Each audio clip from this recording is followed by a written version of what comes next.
ऐसे तो सिवान में बहुत सारे प्राइवेट स्कूल संचालित हैं और इन प्राइवेट विद्यालयों में विद्यार्थियों के लिए तमाम प्रकार की सुविधा दी जा रही है, लेकिन सिवान का एक ऐसा विद्यालय है जो इस समय काफ़ी चर्चाओं में है, क्योंकि यहाँ की जो व्यवस्था है बहुत ही प्राकृतिक है और शांत वातावरण में विद्यालय प्रबंधन का संचालन हो रहा है।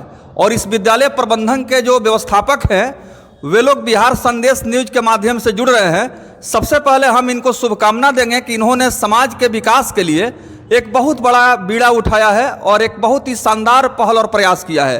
तो आइए जानते हैं एससी नारायणी पब्लिक स्कूल के जो मैनेजिंग हेड है वो क्या कुछ कह रहे हैं, किस उद्देश्य से इस विद्यालय की शुरुआत हो रही है। सबसे पहले सर आपको बहुत बहुत शुभकामना और कि आपने इस तरह का काम जो है जनहित में शुरू किया है। नमस्कार, धन्यवाद। आप सबको भी। ये जो एससी नारायणी पब्लिक स्कूल, ये हमारे पूज्य पिता एवं माता शंकर चंद्रावती नारायणी पब्लिक स्कूल के नाम से इसको रखा गया है। साथ ही एक मेडिकल इंस्टीट्यूट भी है, KIMS Kedar institute of medical science.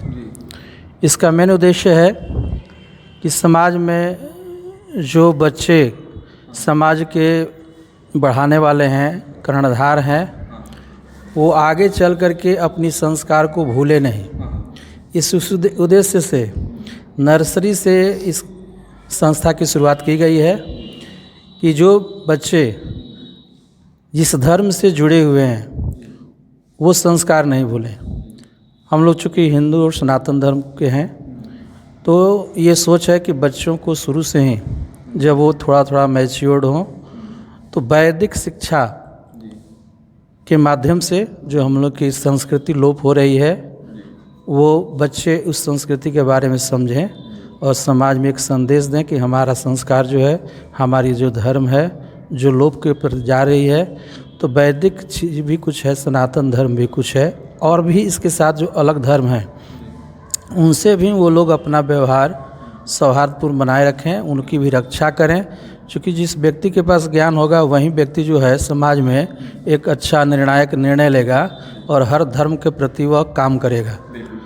तो चूँकि हम सनातन धर्म से जुड़े हुए हैं, इसलिए आगे सोच है कि नर्सरी के जो बच्चे हैं आगे बिहार संस्कृत बोर्ड से परमिशन लिया जाए, जिसमें मध्यमा तक की पढ़ाई की जाए, संस्कृत के प्रति विशेष जोर दे करके आगे अगर समय साथ दे तो किसी यूनिवर्सिटी के माध्यम से शास्त्री, उपशास्त्री, आचार्य या वैदिक जो भी इससे संबंधित डिग्रियां हैं उसको दिया जाए कि समाज में अगर किसी की ज़रूरत हो तो यहाँ के बच्चे जाएं तो वहाँ पर एक संदेश दे कि हम इस संस्था से आए हुए हैं और एक पूर्ण रूप से जो प्राकृतिक वातावरण है उसको वहाँ पे वह स्थापित कर दें। लगे कि हाँ यहाँ पे कोई हम कार्यक्रम कर रहे हैं मांगलिक, तो एक यहाँ पे टीम आई जो कि हमारे परिवेश को बदल दी कुछ समय के लिए, या उस व्यक्ति का एक निर्णायक जो जीवन है उसके तरफ आकर्षित हो जाए कि हमारा भी धर्म है कि हम भी इसके प्रति समर्पित हों। तो बच्चे जिस परिवेश से रखे जाते हैं वैसे ही उनकी विवेक होती है। तो ये हमारे जो संस्था है, पूरी संस्था की तरफ से ये सोच है कि जो भी समाज के बच्चे हैं उनको एक सही मार्गदर्शन देते हुए संस्कार को स्थापित किया जाए, जिससे आगे चल करके एक सही समाज का निर्माण करें। सर, विद्यालयों में हम देख रहे हैं कि पश्चिमी जो सभ्यता है उसका असर दिखाई दे रहा है। वेस्टर्न कल्चर और हमारे देश की संस्कृति और सभ्यता जो है अब धीरे धीरे हम कह सकते हैं कि इसके अस्तित्व पर अब संकट का बादल मंडराने लगा है। ऐसे में धार्मिक और वैदिक शिक्षा की बात कह के आपने देश की संस्कृति और सभ्यता की रक्षा करने का संकल्प आपके अंदर दिखाई दे रहा है। कैसे यह संभव हो पाएगा? जब बच्चे जो हमारे हैं भविष्य के, उनके माता पिता और समाज यह उनकी सोच को बदलता है।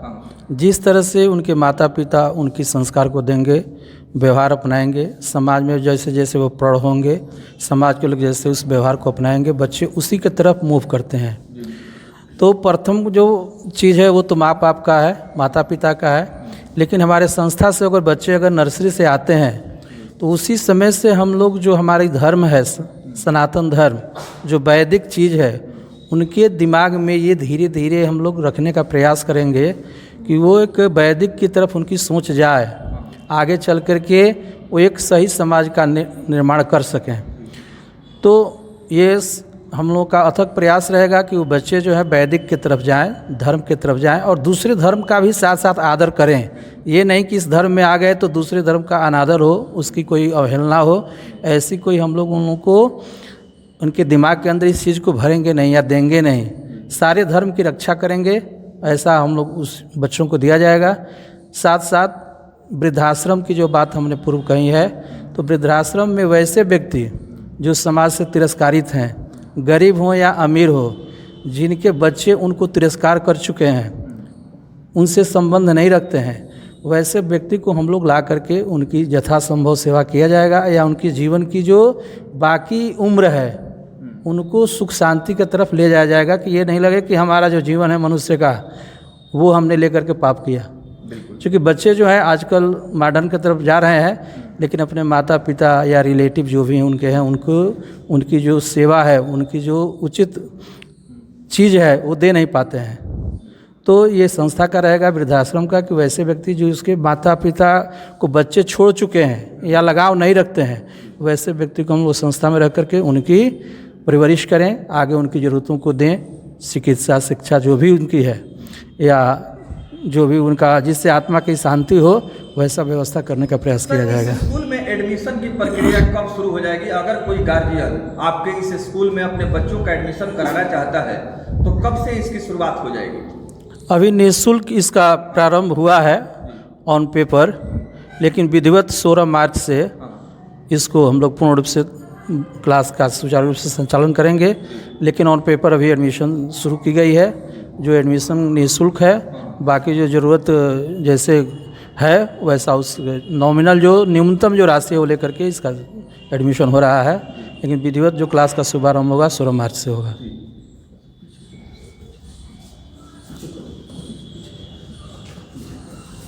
तो आप देख रहे हैं कि विद्यालय को लेकर के जिस प्रकार से प्रतिक्रिया आ रही है, हमारे देश की जो संस्कृति है, सभ्यता है, उसको जिंदा करने के लिए और साथ ही साथ बच्चों के अंदर अनुशासन और संस्कार का जो भाव है भरने के लिए विद्यालय शुरू हुआ है। तो उम्मीद करते हैं कि आप सभी इस विद्यालय से जुड़ेंगे और अपने बच्चों को चरित्र निर्माण, संस्कारवान और नैतिक शिक्षा देना चाहते हैं तो आने वाले समय में यह विद्यालय जो है निश्चित रूप से आपके आकांक्षाओं पर खरा उतरेगा और बेहतर भविष्य दे पाएगा। सर, अपील क्या करेंगे लोगों से? लोगों से अभी तो हम लोग की जो हिंदू का जो पर्व है होली, तो सारे देशवासियों से खास करके जो स्थानीय सीवान की जनता है उन लोगों से हम लोगों का अपील रहेगा कि प्रेम से सौहार्दपूर्ण सारे धर्म की रक्षा करते हुए अपने या अपने दोस्त कुटुंबियों के साथ प्रेम से व्यवहार करते हुए इस पर्व को मनाएं और किसी तरह का कोई हिंसा नहीं, आपसी सामाजिक मतभेद नहीं हो। चाहे किसी धर्म का कोई व्यक्ति है उससे अपना प्रेम दिखाया जाए या हार्दिक दिया जाए, जिससे कि लोगों को लगे कि हाँ, होली पर्व जो है वह एक हिंदू का बहुत अच्छा पर्व है और दूसरे धर्म के व्यक्ति भी इससे लाभान्वित हो, उनकी आत्मा को सुख मिले। और जो रंग जो कलर लोग इस्तेमाल करते हैं उन लोगों से प्रयास होगा कि बहुत हाई कलर का इस्तेमाल नहीं करना है, जिससे कि चमड़े से संबंधित, स्किन से संबंधित कोई क्षति हो, खुजली हो या कोई दिक्कतें आए। साथ साथ जो वाइटल ऑर्गन शरीर के हैं, आँख है, नाक है, कान है, उस पर कोई दुष्प्रभाव पड़े तो उसको अवॉइड करते हुए और होली को सुचारू रूप से मनाने का लोग अपना प्रयास करें। यही हमारा शुभकामना है, संदेश है। परिचय सर दे दीजिए। मेरा परिचय डॉक्टर काशीनाथ पांडे, MD इन होम्योपैथ पीडियाट्रिक्स, पैतृक निवास सुल्तानपुर, पोस्ट रघुनाथपुर, थाना रघुनाथपुर, जिला सीवान, और वर्तमान परिचय जहाँ पे ये संस्था हम चला रहे हैं in front Raja Singh college gate के सामने, रघुनाथपुर आंध्र रोड, सीवान। बहुत बहुत धन्यवाद सर, आप सभी को बहुत